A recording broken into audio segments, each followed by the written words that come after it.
з księdzом Дмитрием Пухальским.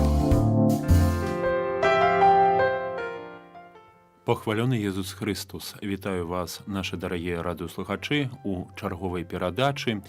Як кожную п'ятницю сустракаемся з ксензом Дмитрієм Пухальським для того, каб разглядаць, разважаць, пазнаваць таксама кананічнае права Касцёла. І ў мінулую пятніцу мы пачалі вось такі цыкл перадач, які агульнікова можна назваць святыя месцы. І сёння будзем далей працягваць, вось размаўляючы менавіта пра гэтыя месцы. Похвалёны Єсус Христос! Калі можна таксама некалькі слоў пра тое, аб чым мы размаўлялі ў мінулую пятніцу. У мінулай перадачы мы наогул сказали, что такое святое место, да, дошли до того, что святые места это касцёлы, каплицы и могилки. Вот это места, якія набывают свою святость праз благословление або освячэнне, показали, на чым полягае розніца гэтых абрадаў, гэтых слоў таксама, да, хто можа рабіць, якім чынам касцёл павінны будавацца, да, то есть не просто некаму здумалася пабудаваць касцёл, пачаў будаваць, да, то есть павінна быць і згода біскупа на гэта, нейкія іншыя справы. Вось і таксама пра тытул касцёла трошкі сказалі, што ўжо калі тытул касцёла ёсць, то пасля асвячэння ўжо не можа быць памяняна. І сёння, можа, далей хацелася паразмаўляць, ужо далей перайсці да наступнай катэгорыі святых месцаў, гэта менавіта да капліцаў. У мінулай перадачы я трошкі ўспамінаў аб тым, што часамі у людзей есть такое разуменне. Касцёл, значит, вялікі, каплічка маленькая. Капліца маленькая. Капліца маленькая. Дык вось, варта сказаць, што з пункту гледжання права не зусім так. Бо калі мы глядзім на тыя каплічкі, якія часамі кажуць, парафіяльная каплічка нейкая, да, ці там у маі асвячалі каплічку на могілках у вёсцы Прасці, напрыклад, маленькая каплічка, вось. І людзі называюць каплічкай, вось, толькі з пункту гледжання права это касцёл.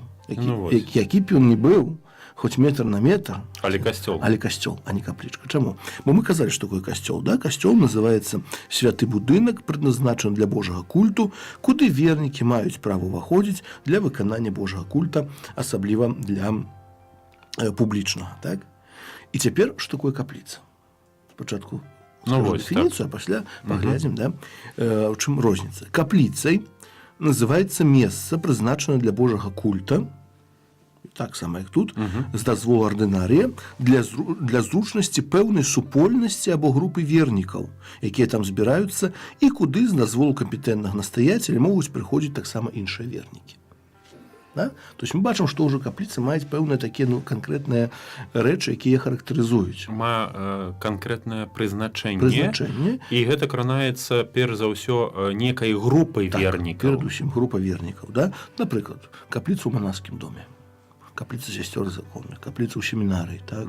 Капліца ў кляштары, там, дзе, напрыклад, моляцца манахі, цэльбуюць літургію гадзіну, гэтак далей. Да? То есть нейкае месца прызначана для Божага культу з дазволу ардынарыя, але куды за згоды кампетэнтнага настаяцеля могуць прыходзіць іншыя вернікі. А ці можа быць такая сітуацыя, што гэта месца прызначанае не для групы вернікаў, але для здзяйснення канкрэтнай літургічнай чыннасці.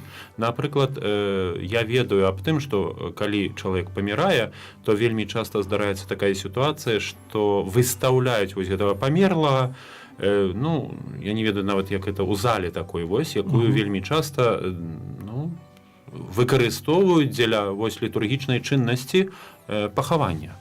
Калі мы кажам пра пахаванне, вось, то тут ёсць цяпер і ў Мінску много так званых рытуальных залаў, толькі адрозненне ў чым, што яны, я па меншай меры не ведаю, каб гэтыя залі былі асвечаныя. Яны не асвечаны. Таму яны не з'яўляюцца, не могуць быць капліцамі. Это не капліца, не святыя месцы.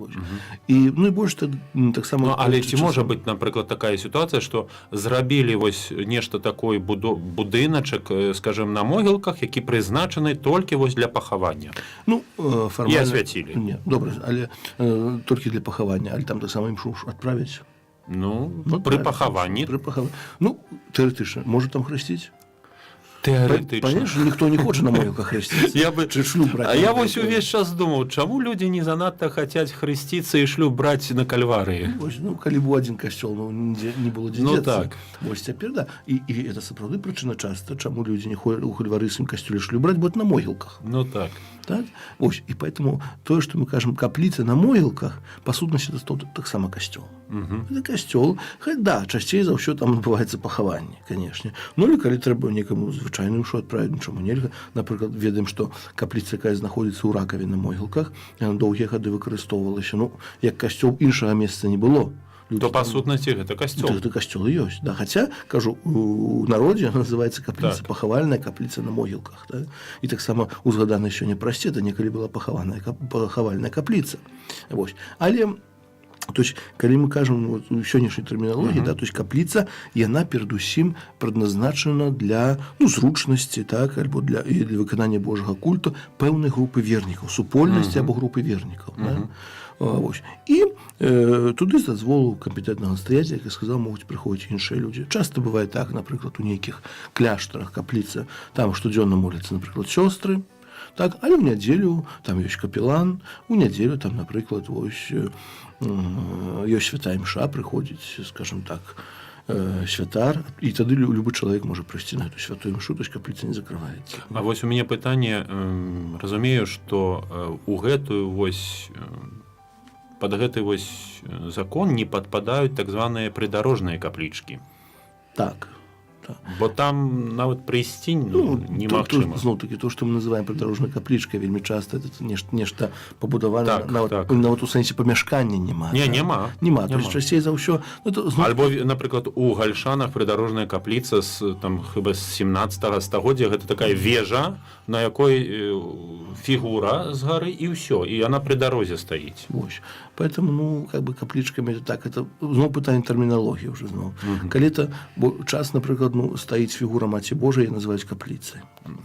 І так ёсць. Ну так. Я па сутнасці не ведаю, як інакш назваць. Поэтому тут, калі ёсць фігура, як называць? Ну, фігура Маці Божай, але гэта некая будова яшчэ, не проста фігура. Такая будова, да, такая, вось, поэтому, але... То есть, эта справа павінна быць. Да?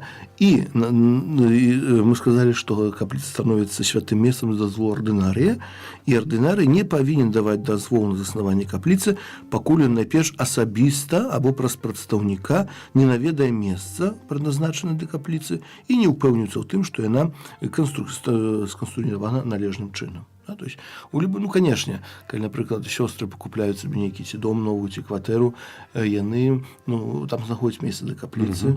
Понятно, што гэты пакой павінен быць выдзелены з усяго дому. Да? То есть, нельга там, не ведаю, пасуду трымаць, а потом маліцца. Да? Нешта, як склад выкарыстоўваць, як погребы, як склеп, яшчэ туды ўсе закаткі на зіму складаць, бо нема куды, да, у капліцы паставіць. Ну так. Да? То есть, понятно, трэба упэўніцца, ардынарый павінен перад пасвячэннем упэўніцца, што ўсё-такі гэта месца святое, тут можа быць капліца. Вось. І ўжо пасля выдачы дазволу на капліцу нельга перадаць яе для свецкіх мэтаў без згоды ардынарыя. Там капліца, напрыклад, не ведаю, сыпяльню з яе зрабіць ужо нельга. А вось якая розніца тады паміж араторыуму і капліцай? Бо ведаю, што і такія рэчы так, ёсць. Па сутнасці, араторый зноў-такі пытанне тэрміналогіі. Да. Араторыя – это ёсць капліца. Ну, але калі, напрыклад, няма пана Езуса, вось, няма табернакулю. Не, пра табернакуль нічога не гаворыцца. Там-то вся фішка, што па сутнасці у капліцы не абавязкова павінен, таксама ў касцёле не заўсёды можа быць пан Езус. Ну так. Вось, это тут зусім іншае права, якое гэта рэгулюе. Да? То есть, наяўнасць святога месца, капліцы альбо касцёла не аўтаматычна азначае, што там ёсць пан Езус.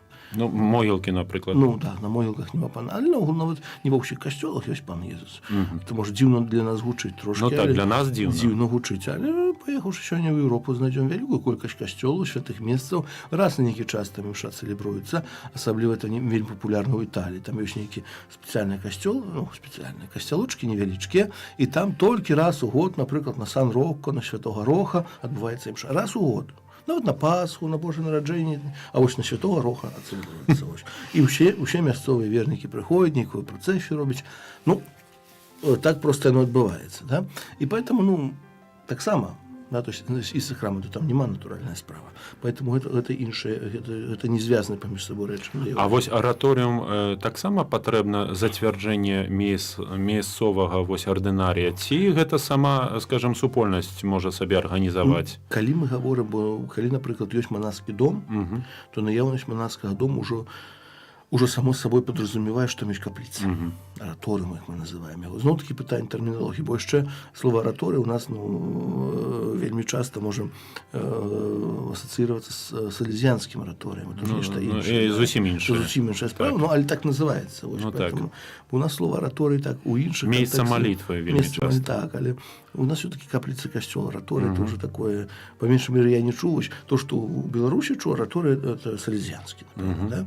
Вот, поэтому такая справа. І у капліцах, заснаваных законным чынам, можна справаваць усе святыя цэлебрацыі за выключэннем тых, якія будуць выключаны правам або прадпісаннем біскупа месца, або для тых, якія забараняюцца літургічнымі нормамі. То есть, по сутнасці, у капліцы можна рабіць усё за выключэннем таго, што забараняе права. Напрыклад, мы ведаем, што ёсць святы пасхальны трыдум, Вялікі чацвер, пятніца, субота, і там у прадпісаннях ужо літургічных, не кананічных выразна напісана, што гэтыя імшы можна цэлебраваць толькі з народам, то есть их нельзя цэлебраваць у каплицах, потому что это специальные дни на працягу года. Да? И поэтому тут конкретно право забараняе. Літургія огня и так далее в парафіяльным касцёле. Так, у парафіяльным касцёле можа пры нейкіх ситуациях, калі, напрыклад, туды, але такую імшу, напрыклад, у трыдум пасхальны без людзей нельзя цэлебраваць. Да? То есть поэтому есть конкретные літургічныя прадпісанні, якія забараняюць некаторыя дзеянні. Напрыклад, у капліцы, не ведаю, як бы это, можа, некалі ўжо вспаміналі пра гэта, у капліцы нуцыятуры, напрыклад, нельга ўдзяліць шлюбу без дазволу пробашча мясцовай парафіі або ардынарыя месца. Так, напрыклад, так? Бо права это забараняе, тому што канкрэтна павінен, нават нунцый можа ўдзяліць это благословіць Сужэнскі саюз з дазволу або пробашча альбо ардынарыя. То есть сам па сабе это зрабіць не можа, хаця ён і, кажам, прадстаўнік Ватыкана, папскі легат і гэтак далей. І ў гэтым моманце шлюб будзе неважна, калі ён гэта зробіць. І шлюб будзе несапраўдны. Да? То есть, і канкрэтна у гэтай капліцы забараняецца гэта рабіць, напрыклад. Да? Таксама у семінарыйнай капліцы шлюб можа прадставіць сабе, можа хто-небудзь там. У семінарыйнай капліцы шлюб захочуць узяць.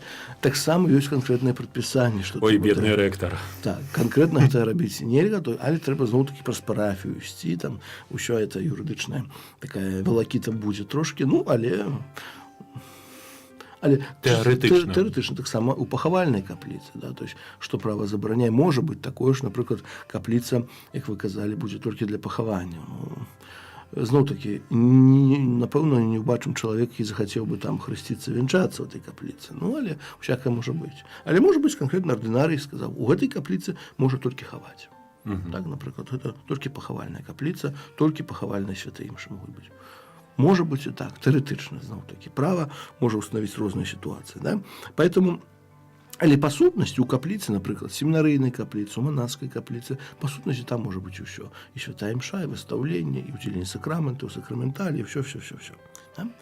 І далей ёсць яшчэ такое паняцце, як капліца прыватная. Так, што гэта такое? Я узгадываю толькі той момант, калі некія, скажем, багатыя людзі будавалі сабе вялікія палацы, у гэтых палацах былі прыватныя капліцы. Напрыклад, у Радзівілаўскім замку ёсць капліца прыватная. Так. Дык вось, права гаворыць што? Прыватнай капліцай называецца месца, прызначанае для божага культа, з дазволу ардынарыя месца для зручнасці адной або некалькі фізічных асобаў. Інакш кажучы, у біскупскім палацу прыватная капліца можа быць. Пра біскупа зараз наступна гаворыць. Пра біскупскае пакуль прыватна, пакуль не пра біскупаў гаворыць. Добра. Да, пакуль звычайна, кажуць, так, сям'я магла, але зноў-такі для каб это месца павінна быць паблагаслаўлёна, біскуп павінен паехаць па ардынарый месца, если ўжо больш так канкрэтна казаць, павінен паехаць паглядзець. Былі ў гісторыі такія сітуацыі, як вы кажаце, сапраўды, людзі багатыя, сёння многа дзей, фільмы глядзіш, там былі прыватныя каплічкі, там можна было, то есть для зручнасці адной або некалькі фізічных асобаў. Да? Вось, напрыклад, на плебані, ксёндз спробуеш захочаш каплічку зрабіць. Яго права, дай Боже, каб захацеў. Калі ёсць месца, плебані дазваляе, чаму не. Бо, калі мы кажам, у законных дамах павінна быць. А там з'яўны ксёндз жыве. А ў шпіталях? Таксама ў шпіталях біскуп павінен паглядзець адпаведнае месца, таксама для групы вернікаў, да, то есть для тых вернікаў, якія знаходзяцца ў шпіталі. Понятно, что там у нядзелю зноў-такі святая імша цэлебруецца ці ў іншы дзень у нас у Бараўлянах. Любы чалавек можа прыйсці, але наогул капліца прызначана для хворых, для тых людзей, якія знаходзяцца у шпіталі. Так? Дык вось, што кажам пра біскупскую капліцу, то наступны канон гаворыць так, што біскуп могуць устанавіць для сябе прыватную капліцу, якая мае тыя самыя правы, што звычайная капліца. Ага. Да, то есть біскупская капліца. Не прыватная ўжо, а звычайная. Так. А вот звычайная капліца, у біскупская ўсё-такі, лічыцца, біскуп мае права на, То па сутнасці ў сябе ў капліцы біскуп можа усе сакраменты ўдзяляць. Так, усе сакраменты можа біскуп удзяляць свае капліцы. Так было ў савецкія часы, напрыклад, ёсць некалькі святароў святой памяці, ксёндз Альберт Масальскі, напрыклад, які стаў святаром прыватнай капліцы кардынала Вышынскага ў Варшаве. Да? То есть ён яго высвеціў. Аб этом ніхто не ведаў. І біскуп. То есть ёсць такія справы, якія, напрыклад, не заўсёды можна паказаць, то есть якія трэба рабіць па пэўных прычынах тайна. Сакраментальныя справы перадусім. Ёсць біскупская капліца, і там біскуп можа гэта рабіць. Да? Вось. І для цэлебрацыі імшы іншых набажэнстваў прыватнай капліцы патрабуецца дазвол ардынарнае месца. Да, то есть, напрыклад, калі сам сабе ардынарнае месца. Не, ў прыватнай капліцы, не кажу пра біскупскую, у прыватнай. Вось. То есть, напрыклад, калі, такая сям'я мае капліцу, добра паглядзелі, дазвол на капліцу біскуп даў, але капліца, напрыклад, будзе, можа, месцам малітвы, да, то есть там кветачкі будзе стаяць, фігурка Маці Божай, крыж вісіць і так далей, але калі б там трэба нехта захоча цэлебраваць святую мушу, трэба на гэта дазвол ардынарыя. Понятно, регулярны, потому что на один раз там нехто цэлебруецца, один раз всякое может быть. Вось там нехто прыехаў, нават святар прыязджае дадому, у іх бацькоў ёсць капліца, напрыклад, можа прадставіць, яму трэба імшу адправіць. Понятно, там ужо для аднаго разу пытання не будзе там біскупа турбаваць. Вось, але калі павінна хоча пастаянна нехта, напрыклад, на Божае нараджэнне, нават раз у год, нехта, але пастаянна трэба дазвол ардынарнае месца. А вось у мяне пытанне. Мы казалі пра то, што касцёл перш за ўсё патрабуе мець так званы сталы алтар. Так. А вось што кранаецца капліца, ці там ввогуле патрэбен гэты алтар, ці ён павінен быць? Значыць, можа быць алтар. Можа быць, а можа і не быць. Можа быць, а можа не быць. Вось, і можа быць, і часцей за ўсё ў капліцах ўсё-такі алтары не сталыя, да, то есть яны перанасныя. Это по-разному бывает. Ось тут как бы таких конкретных предписаний уже, может, трошки ще скажем, пасля про алтары. Ось, але то есть, ёсць капліцы без алтару, напрыклад. Тады, конечно, пытанне, як там імшу адпраўляць, калі можна менавіта, поэтому трэба глядзець, ці ёсць, ці няма, і так далей. Бо часамі, калі, напрыклад, толькі для пахавання, то там алтар, і імшу не справуецца, то алтара і не патрэбна. Напрыклад, што-небудь такое, альбо, напрыклад, у гэтых залах пахавання. Так. Таксама можа быць, па сутнасці, свяціць іх можа быць святым месцам, вось толькі тады ўж трэба пільнаваць, каб там іншага нічога не адбывалася. Бо свецкія абрады таксама адбываюцца, і часамі яны могуць супярэчыць хрысціянскім і дагматамі, традыцыямі ввогуле. Вельмі часта, на жаль, вось та культура, вось часамі, як у крэматорыі, напрыклад, святар прыходзіць моліцца, гаворыць пра вечнае жыццё, тут пасля святара прыходзіць працоўнік, там працоўніца крэматорыя і кажуць, завучаны рэч уже гадоў мусіць 40-50, тое самае, якое ніколі не мяняецца, што мы з чалавекам заўсёды развітваемся, яго жыццё абарвалося, які быў добры там працоўнік, бацька, дзедушка і так далей. І нічога далей не будзе, все, амінь, конец. Нічога далей не будзе, конец, опускаем труну, ўсё. Это балюча так трошки слухаць, некалькі разоў паслухалі, выйшаў, шчыра кажучы. Я уже нават на Facebook аб гэтым пісаў калісьці, бо тое самае перажываў. Так, поэтому, на жаль, ёсць як ёсць, тут уже не будзем... То трэба мець на ўвазе гэта, калі вось з гэтым дазволам, з гэтым асвячэннем месяца, вось такім чынам планіруюць. Адна прычына, чаму не асвячаецца, бо калі будзе, напрыклад, каталіцкая нейкая, там, нехта пабудуе некалі камплічку, там, тады добра. Але калі так сёння прыйшлі католікі, памаліліся, заўтра яшчэ невядома, што адбываецца. Мусульмане, напрыклад. І што зробіш? Нічого не зробіш. Так. Ось. І капліцы, прыватныя капліцы павінны быць благаслаўлёныя паводле абраду, прадпісаным у кнігах, мы пра гэта ўжо казалі. І яны павінны прызначаны толькі для Божага культа і вольнымі нават ад усялякага выкарыстання ў дамашніх мэтах. Калі дамашнія, то есть, ні за якія закаткі туды не ставім, ні там шафу там невядома з чым, бо гэта месца святое, калі чалавек ужо рашыў і такі дазвол атрымаў ад ардынарыя, што у сваім там, дзе жывець, у доме, напрыклад, ёсць капліцка, то яна сапраўды павінна быць ужо выключана поўнасцю з усялякага дамашняга нават выкарыстання. Да? То есть гэта месца святое. Да? То есть пра гэта чалавек павінен памятаць. І, можа, зараз хацелася перайсці яшчэ да адной рэчы, якая таксама мае дачыненне да святых месцаў. Мы казалі капліцы, касцёлы, могілкі, але яшчэ такі спецыяльны від касцёла, можа, спачатку так скажу, санктуарыі. Ну вось, сапраўды, у нас санктуарыю тут така вельмі шмат, але ці сапраўды яны санктуарія? І што даюць гэтай санктуарыі? Чаму менавіта санктуарія? Перш, што такое санктуарый, да, хто, якім чынам можа быць заснаваны, не заснаваны, і, перадусім, якія характарыстычныя рысы павінны быць. Ну так, бо я, калі, напрыклад, захачу сабе санктуарыем якісьці дзесьці зрабіць, то змагу ці не? Адну маленькую рэч трэба. Ага. Біскупскае пасвячэнне. А я думаў, хацець, вось, дастаткова. Не, яшчэ біскупскае пасвячэнне. Як санктуарыю? Нічога сабе, нават не ведаў. Што тут яшчэ спецыяльна некае абрад асвячэння, зрабення санктуарыю. Зараз скажам, хто можа арганізаваць. Ага. Так, да. Што такое санктуарый? Санктуарыем называецца касцёл або іншае святое месца, да якога са згоды ардынарыя месцы па прычыне асаблівай пабожнасці пілігрымуюць шматлікія вернікі. Да, то есть бачым, што это нейкае спецыяльнае месца, святое месца, напрыклад, Буслаўскі санктуарый, мы говорим, так, у які з прычыны пабожнасці пілігрымуюць шматлікія вернікі. А няма магчымасці спачатку назначыць санктуарый, а пазней гэтай пілігрымкі арганізоўваць?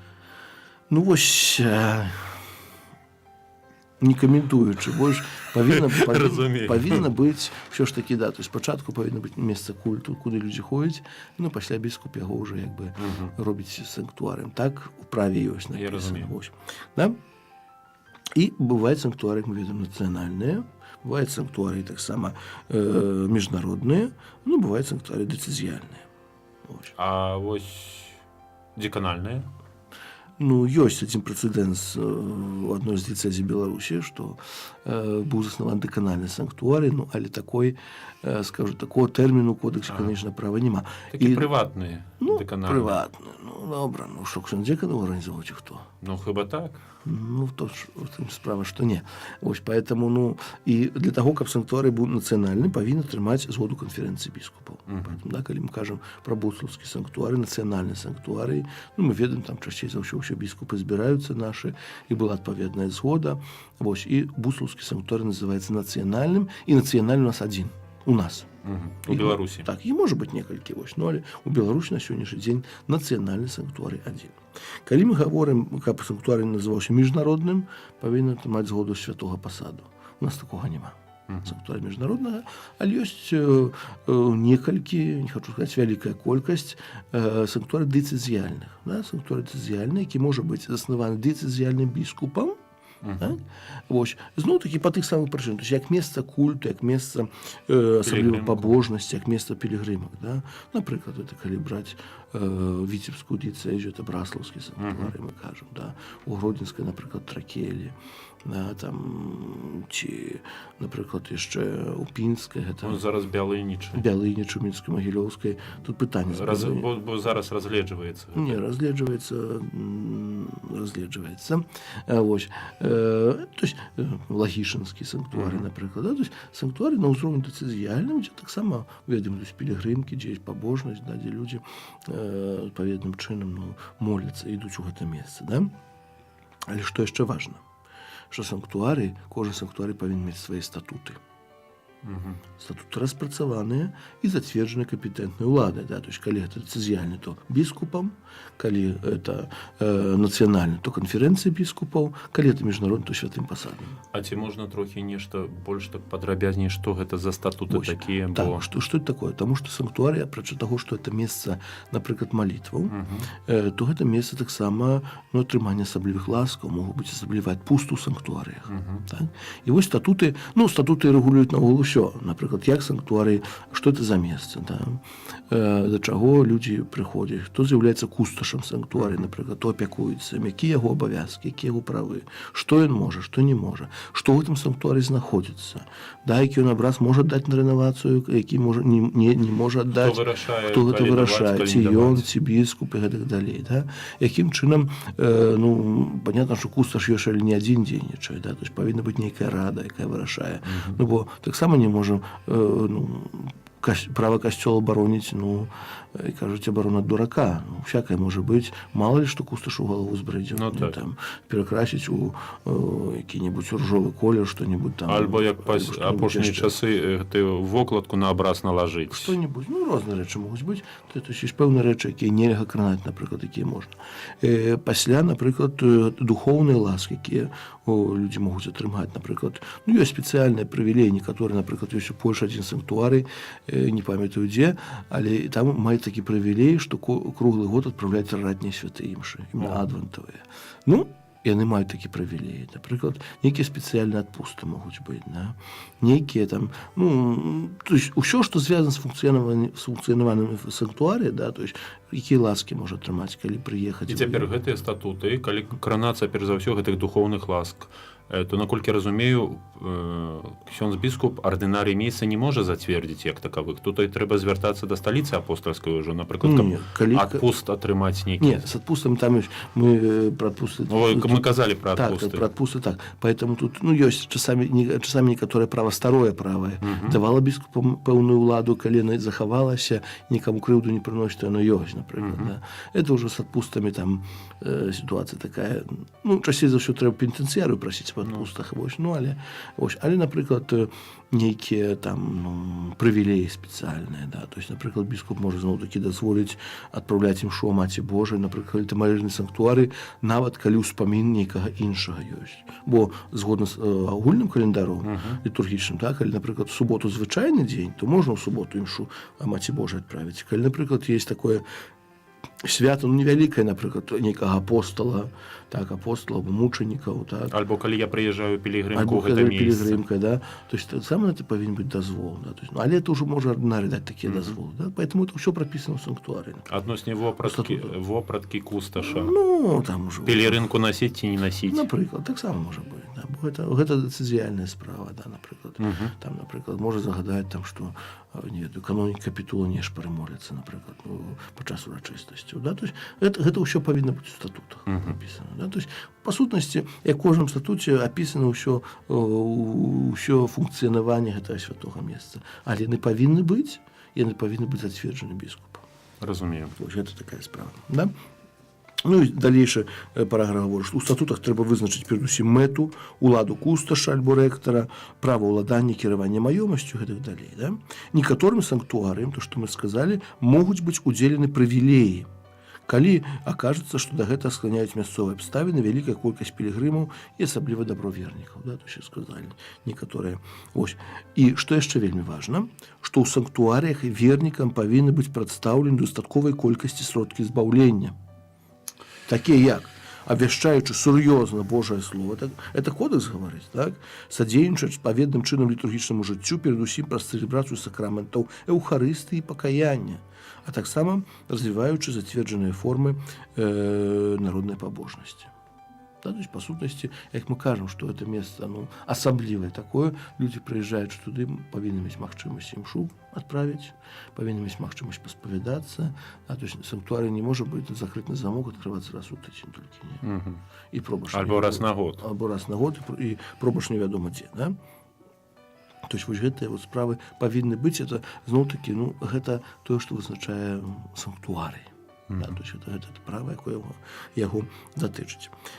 Далей. Перейдем трошки для алтаром, уже трошки закранули эту тему. Алтар або стол, на якім цэлебруецца эўхарыстычная ахвяра, можа быць сталым або можа быць рухомым. Да. То есть сталы, калі ён пабудаваны такім чынам, што становіцца злучаны з падлогай і таму не можа быць перасунуты. Неважна, з якого матэрыялу, найважнейшае, каб толькі ён быў прымацаваны. Прымацаваны. Як злыя языкі кажуць, укруціў шуруп, ужо сталы атрымаўся. Быў часовы, стаў сталы. Да? Па сутнасці так яно і ёсць. Да? Вось. Рухомы можа быць, калі можа быць перасунут. Да? І далей права гаворыць так, што мэта згодна, каб у кожным касцёле знаходзіўся сталы алтар. Каб у касцёле знаходзіўся сталы алтар. Мэтазгодна. У іншых месцах, предназначаных для святых цэлебрацый, сталы або рухомыя. Да, то есть можа быць, можа не быць, можа быць сталы, можа быць рухомы. Тут ужо як бы залежыць ад магчымасцей. І вось далей, паводле старажытнай традыцыі касцёла, стол алтара павінен быць каменным. Паводле старажытнай традыцыі. Вось, да? То есть, как бы, тоже право гавору, што Мэнса каменна. Да? Павінен быць каменны, пры гэтым зроблены з аднаго натуральнага камня. Так? Аднак можна выкарыстоўваць таксама іншы годны і трывалы матэрыял з дазволу канферэнцыі біскупы. Слупы алтара альбо яго аснова могуць быць зроблены з любога матэрыяла. А рухомы алтар можа збудаваць з любога трывалага матэрыяла, прыгоднага для літургічнага карыстання. Да. Ці у нас канферэнцыя біскупаў у Беларусі выдала нейкія дакументы адносін матэрыялу будовы сталых алтароў гэтых месцах? Не бачылі. То значыць, у нас дазволаў такіх няма. Ёсць толькі агульныя агульныя ёсць. Мэта згодна, да, то есть з каменнай. Згодна, каб быў каменны, так? Вось. І то, што мы казалі мінулы раз, сталыя алтары павінны быць асвечаныя, рухомыя, асвечаныя або благаслаўлёныя. Да? То есть паводле прадпісання літургічных кнігаў. Вось. І таксама алтар можа быць страціць сваё благаслаўленне або асвячэнне, тое, што мы казалі, калі ўжо фактычна не выкарыстоўваецца як алтар, або праз апаганьванне, або праз дэкрэт канкрэтна ардынарыя месца. І што вельмі важна, алтары, як сталыя, так і рухомыя, павінны быць прызначаны толькі для Божага культа, поўнасцю выключаючы магчымасць іх карыстання ў свецкіх мэтах. Поўнасцю. То значыць і тыя, і другія. Так, калі гэта алтар, то ён павінен быць прызначаны для Божага культу. Нельга на алтары падпісваць кніжкі, дакументы, не ведаю, гасіць маркі, яшчэ невядома, што рабіць. А вось пры асвячэнні, ведаю, пры благаслаўленні тых самых касцёлаў і так далей, падпісваем гэты дакумент. Это ўжо дыспансер, это біскуп дае, скажем так. Вось. Але, напрыклад, да, калі часамі, там, не ведаю, адбываецца хрост або шлюб, часамі ёсць такая традыцыя ў парафіях падпісаць там на алтары. Гэта не павінна алтары рабіцца. Гэта павінен ўсё ж такі адзінкі асобны столічак павінен быць для гэтага. Вось, бо ўсё-такі алтар месца святое, на алтары цэлебруецца найсвяцейшая ахвяра. Складаецца ахвяра. Так, складаецца ахвяра. Перад усім, поэтому это месца павінна быць поўнасцю выключана з-пад гэтага вось са светскага ўжытку любога. Да? Больш таго, пад алтаром нельга размяшчаць цела памерлага. У супраціўным выпадку на ім нельга цэлебраваць святую мішу. Калі пад самім алтаром. То, што труну прыносіць. Я вось падумаў папросту, як гэта магчыма пад алтаром цела памерлага ўсадзіць. Можна, чаму не. Але невялічка якую. Можа, труну можа пад алтар тэарэтычна. Не, я разумею, што калі, напрыклад, пад алтар паставяць, напрыклад, вось прохі памерлага, бо сустракаўся з гэтым, што вось прывазілі нейкія вось гэтыя урны і там пад алтар ставілі, альбо часамі на алтар паставяць. Толькі збоку, то ж звычайна стаіць у касцёле. У касцёле можа быць труна, у касцёле можа быць там... Это урна з прахам памерлага. І такое бачу. Вось, можа быць і так. Вось. Але напэўна, пад алтаром нельга цела памерлага. Цела, а вось калі прах? Зноў-такі. Па сутнасці гэта ёсць цела? Гэта ёсць цела па сутнасці, поэтому і цела, і прах. Пад алтаром нічога не павінна быць. Толькі тыя пары святых, мошчы, мы гаворым, да, рэліквіі тады, да, калі не замураваныя, окей. Але калі цела чалавека, то не можа быць. А адносне упрыгожвання алтара, свечак, вядома, што тут уже сам абрад літургіі гаворыць пра колькасць свечак, вось. А вось іншыя рэчы, ну крыж вядома тут стаіць, а вось іншыя рэчы такія як напрыклад кветкі, не кветкі, форму прыгожвання. Ну, это уже форму прыгожа, тоже право, конечно, про это не говорить, это уже такая справа. Ну, понятно, что повинно это все-таки быть как место святое, да, то есть понятно, что коли оно прыгожано паводле зноў-таки предписанию, да, например, у Великую Пятницу не будет алтара прыгожаны. Ну так, там наадварот павінна наадварот, быць. все повинно быть полностью оголеный алтарь, полностью, да, то есть такие, какие есть без усяляких обрусов, усяляких накрыванняў. Ось, ну, іншае место, как бы, это проблема. Микрофоны ж так само Ну стоят. так, мікрафоны стаяць. До речі, што не заўсёды так трошки, калі, напрыклад, каджэй на святой мшы, вось, заўсёды уносіць мшал. Не ведаю, навошта. І мікрафон. А не мікрафоны стаіць. Ось, мікрафон стаіць, а мшал уносіць. Наадварот, па сутнасці. Чым ужо там мшал мешает, не ведаю. Поэтому, калі я цэльбру святую мшу місцам, то прошу, не цягайся гэтым мшалам. Ну, але гэта неяк так велічна выглядае. Так. Не велічна, замешанне робіцца толькі. Яшчэ, як адзін маленькі міністран не ўтрымаў, у нас мшал вялікі, паваліўся з тым шалам. То это было наогул цікава. Разумею. Але вось я хацеў бы вярнуцца перш за ўсё да гэтага вось моманту, які мы тутай распавядалі адносне вось пахавання цела памерлага вось і гэтай труны. У гэтым моманце забараняецца служэнне святой імшы ці трэба нанова асвячаць? Не, служыць. Як вынесуць, то можна. Ага. Так. Толькі ў гэтым моманце. А пахавання не было. Просто при теле человека не отправляют святую мшу. Ага. Поэтому костел, например, заўсёды таксама, ну, труна закрытая падчас святой мшы. Да, то есть зауважим, что ніколі падчас святой мшы труна открытая. Можа перед імшой открыть, после мшы открыть, а падчас мшы то не. Падчас мшы труна не открывается. Разумею. Дзякуй шчыра. Ну і далей патрошку пераходзім на могілкі. Ну так. Таксама святыя месцы. Так, прабачце, я бы хацеў яшчэ крануць такую рэч, як базыліка. Чым яно адрозніваецца от ад звычайнага касцёла? Это уже, касцёла? скажем, это, ну, сама базыліка, ведома, так специальная форма касцёла, Ну по сутнасці, рымская архітэктура і па сутнасці. Ну, базыліка гэта той самы касцёл, толькі то, што цяпер ёсць базылікі большыя, базылікі меншыя. Да? Это уже касцёльная тэрміналогія, базылікі большыя, тыя, якія знаходзяцца ў Ватыкане, папскія. Так? Это, дай Бог памяти святого Петра, святых Янов на Лутаране, Санта-Мария-Маджоре і яшчэ некая. За мурамі? За мурамі, Павла за мурамі, так, Павла за мурамі. Ось это базілікі. Астатнія, гэта святы пасад можа даць такі тытул, можа даць на просьбу мясцовага біскупа, напрыклад, поэтому Буслаўская базіліка меншая мае. Ну, бо базилеум, наколькі я памятаю, это валадар. Ну, так, ну, але базыліка. І менавіта, то есть той тытул, ён просто ёсць. Вось, а тады катедра. І што мы называем катедрай? Ну, катедральны касцёл, это касцёл, дзе знаходзіцца, мы кажам, кафедра біскупа, да, то есть это галоўны касцёл дыяцэзіі, маці ўсіх касцёлаў, да, касцёл, дзе, ну... Але ці можа, напрыклад, у дыяцэзіі знаходзіцца две катедры? Архікатедры і две катедры? Ну, па сутнасці... Тут ёсць такая рэч, што святы пасад можа надаць тытул конкатедры нейкаму касцёлу, это святы пасад можа надаць. Як заўсёды рэгуецца новая дыяцэзія, паўстае новая дыяцэзія, вызначаецца, які касцёл будзе катэдральным, ну і святы пасад можа аднаму з касцёлаў даць, напрыклад, тытул там конкатедры. Ці это гістарычна будзе якая-небудзь катедра, але гэта ўсё... Што яна была калісьці пасадам? Некалі была, напрыклад, свой дыяцэзіі, так. У нас Магілёўская, напрыклад, так была архітэкцыя. Так, а потом аб'ядналі і... Аб'ядналі, і вось я не магу знайсці дакументаў. Я шукаў эту тэму, якая ўжо была, і не магу знайсці дакумента, дзе напісана, што Магілёўская з'яўляецца конкатедрай. Можа, дзе калі і было, поэтому, ну, але дакумента я не бачу. Разумею. Хаця у архівах то, што То катедра гэта касцёл, у якой знаходзіцца месца ну, біскупская, біскупа, ардынарыя. Біскуп, які кіруецца дыцыяльнага біскупа, да, яго на кафедру, Сятулін навучае, асноўнае яго месца навучання, асноўнае месца прапаведавання, асноўнае месца свячэння. Да. І вось у мяне пытанне таксама адносне гэтага месца ў сувязі з тым, што я разумею, што катэдральны касцёл з'яўляецца катэдральным касцёлам, і галоўны ў гэтым касцёле па сутнасці з'яўляецца ардынарыум месца біскуп, часцей за ўсё.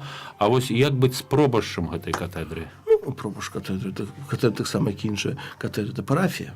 Можа тэарэтычна быць, што бо трэба адрозніваць рэчы катедра так. і катэдральная парафія. Так. Можа быць, і ведаю такія, напрыклад, на Славакіі ёсць у адным месцы катедра, якая сёння з'яўляецца ўжо парафіяй. Вона гістарычна была катедрай, а цяпер там некалькі домікаў, там 5 кіламетраў далей, там і вялікі горад, там усе жывуць, але фармальна гэта катедра біскупа, так была. І цяпер катедрай біскупа Рыму з'яўляецца Базіліка Лутранская. вось, а святого Петра Касцёл парафіяльны. Парафіяльны касцёл. Нічога сабе. Вось. І так яно ёсць. Так яно ёсць у касцёльным праве. Вось таксама і ўсюды ёсць пробашчы свае. Да, то есть, калі мы кажам пра катэдральную парафію, калі ёсць зарэгістраваная парафія, калі ёсць паўстана рэгаваная парафія, там ёсць пробашч. І ён адказвае такія рэчы, якія павінен пробашч адказваць. Да. Галоўны абавязак пробашча там хрысціць, ведаць парафію, там душпастарствам займацца і гэтак далей. Біскуп, скажем так, біскуп там не пробашч. Ну, разумею. Хаця часамі можа быць такое, што біскуп пробашч, часамі здараецца. Але рэдка гэта ўсё ж такі было. Ёсць асобная пробашч. Понятно, што... Альбо біскуп памацнейшы можа быць пробашчам. пробашчам. Можа так, у Мінску такое было, і не толькі ў Мінску. А вось за саму катедру, як за будынак, тады адказвае, як вырашуць? Ну, это уже як вырашыць. Понятно, што, напэўна, пробашч не можа там нічога рабіць без згоды біскупа, бо не выпадае. Ну, бо катедра... Нейкія спецыяльныя там рэчы. Понятно, там, як купіць, там, не ведаю, шчотку, які палы мыць падлогу, это не абавязкова да біскупа з тым ляцець. Але, напрыклад, нешта абраз зрабіць, ці нейкую перабудову ў алтарнай частцы зрабіць і гэтак далей. Да? То есть это понятно, што трэба кансультавацца з біскупам. Разумею, дзякуй шчыра. Ну, яшчэ зараз трошкі часу засталося, яшчэ будзем пра могілкі пагаворым, тут немного ўжо. Вось, там, дзе гэта магчыма, кодекс гаворыць, касцёл павінен мець уласныя могілкі або па меншай меры участкі на цывільных могілках, прадназначаныя для пахавання вернікаў. І гэтыя могілкі павінны быць благаслаўлёныя належным абрадам. Вось, Я чаму здыхаю, бо гэта ў нашых рэальнасці пакуль няма, немагчыма. Кодекс гаворыць там, дзе магчыма. А там, калі гэта немагчыма, другі параграф пра гэта гаворыць, то трэба кожны раз належным чынам благаславіць кожную магілу. Кожную магілу. Кожную магілу. Тады ўжо проста ідзе благаслаўленне магілы, якое адбываецца альбо на дзень задушны і не звязаныя з гэтымі, альбо падчас пахавання чалавека. І вось гэта, мне здаецца, вельмі важнае данесці нашым радыёслухачам, што ў сувязі з тым, што ў нас няма агульнага благаслаўлення могілак, бо гэта немагчыма ў сувязі з тым, што могілкі не належаць каталіцкаму касцёлу, ані нават частка могілак не належыць каталіцкаму касцёлу, за кожным разам належыць асвячаць магілу памерлага. Так, благословіць магілу памерлага. Прабачце, благаславляць, не асвячаць. Ось, таксама права гаворыць, што ў нас зноў-такі немагчыма. Парафіі, манаскія інстытуты могуць мець уласныя могілкі. У нас пакуль што ні парафіі не маюць уласныя могілкі, ні манаскія інстытуты. Ось, іншыя юрыдычныя асобы касцёльныя або сем'і могуць мець уласныя могілкі або склеп, якія паводле сужэння ардынарыя месца таксама можна благаславіць. Ёсць фамільныя склепы на многіх могілках, мы ведаем. Вось, за мяжой гэта даволі распаўсюджаная з'ява. У нас зноў-такі пакуль што гэтага няма. Вось. І далей, у касцёлах не належыць хаваць целы памерлых, хіба што гаворка ідзе аб рымскім пантыфіку, кардыналах або дыяцэзіяльных біскупах, таксама і ганаровых, якія павінны быць пахаваны ў іх уласным касцёле. То есть, у касцёле вернікаў не хаваем цяпер, а кароля рымскага пантыфіка, кардыналаў і біскупа дыяцэзіяльнага. Дыяцэзіяльныя біскупы, іх мы казалі пра пахаванне, хіба што ён сам выберць іншае месца, это ўжо права біскупа будзе. Але наогул, то есть у касцёлах можна хаваць. А вось калі гэта біскуп так званы эмерыт, ганаровы таксама можа. Ганаровы. Калі ён быў дыяцэзіяльным біскупам, таксама можа быць, то, што мы... На пенсіі. Кажам, на пенсіі, не падабаецца мне это слово, біскуп на пенсіі. Лепш ганаровы ўжо так больше гучыць. Вось, але гаворка ідзе аб тым чалавеку, які займаў гэту пасаду дыяцэзіяльнага біскупа. Натуральна, што, можа, не ўсе дыяцэзіяльныя біскупы да смерці з'яўляюцца дыяцэзіяльнымі біскупамі. Вось, поэтому нават ганаровага ён у сваім катэдральным касцёле можа быць пахаваны. Вось. Ну і адпаведныя прадпісанні, якія датычаць парадку на могілках, а таксама утрымання, абароны іх сакральнага характара, павінны быць устаноўлены мясцовым правам. Мясцовы біскуп так павінен. Калі ёсць, у нас зноў-такі у нас няма уласнасці могілак, поэтому як бы так, тое, што можам, да, мясцовы біскуп, адбываецца благословленне могілак, да, адбываецца. Мы гаворым, што это месца, нават канкрэтная магіла, это месца святое ўжо, так, то есть там трэба захоўваць парадак, там дбаць пра магілы сваіх блізкіх, не распіваць алкагольных напояў і так далей, наогул там нічога не есці на гэтых могілках. Іншыя справы, але кажу, так як нам могілкі не належаць, поэтому... Але менавіта дзеля захавання гэтага права належыць імкнуцца кожны год паблагаславіць гэтую магілу, якую мы маем. Так. Бо у мяне была такая сітуацыя, што мне пыталі, чаму кожны год святар, скажем, на дзень задушны альбо пазней прыходзіць і благаславіць гэтыя могілкі, гэтую магілу, бо у мінулым годзе ж рабілі гэта. А тут і па сутнасці цяпер ведаю, што адказваць. Па-перша, малітва заўсёды малітва, як бы там не было.